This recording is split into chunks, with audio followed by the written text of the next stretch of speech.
I get that a lot. Nerves, to start with, it's really how you perceive the nerves. I think it really starts there, and really you should see them as, well, before I get into that, you got to ask yourself, has there ever been a time when I've played really well when I haven't been nervous? Or has there ever been a game worth playing where I haven't been nervous, right? So nerves are pretty important, just that they're there. It means that the game that you're playing is important. And so it's important to see the nerves not as a hindrance to performance, but as a indicator that you're going to play an important game. Okay, so the nerves should be viewed as something that's positive rather than something that's negative. Okay, so they're there for a reason. Now, how do I deal with them, right? And there's a famous quote. It's not about getting the butterflies in your. It's not about getting rid of the butterflies in your stomach. It's about getting them to fly in formation. So it's about taking the energy that you have, all that energy that you're using to be nervous, and using it in a productive way. So again, it starts with, okay, I'm nervous, I'm shaky, I got the butterflies, my breath is short. Okay, let's turn that into something positive. Okay, that means I'm ready to go. That means I'm ready to play. Okay, so let's use that energy in a positive way. So it starts there. There's some things you can do as far as breathing techniques if it's just not manageable. If you just can't manage it, you're shaking, it's really bad. We do what's called circle breathing, which is really deep breathing using your diaphragm. And that is a really good way to kind of slow things down.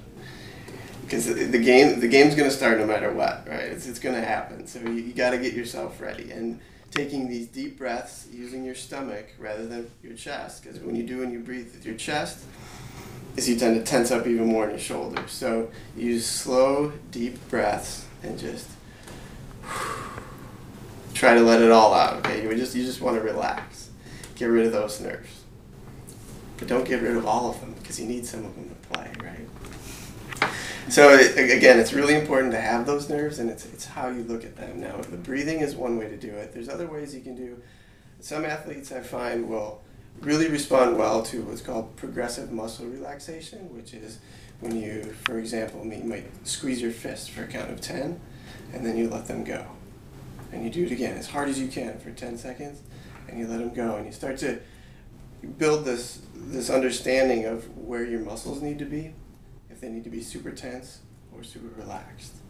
And a good way to do this is you start with this full squeeze, and you release. And then you go about half tension, and then you release. Again, these are all counts of 10. And the last one, just so you can barely feel it.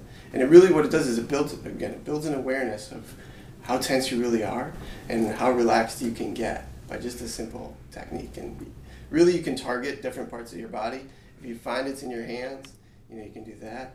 In your shoulders, there's all different ways you can do this progressive muscle relaxation, all the while incorporating the deep breathing. So those are kind of the physical ways to deal with it.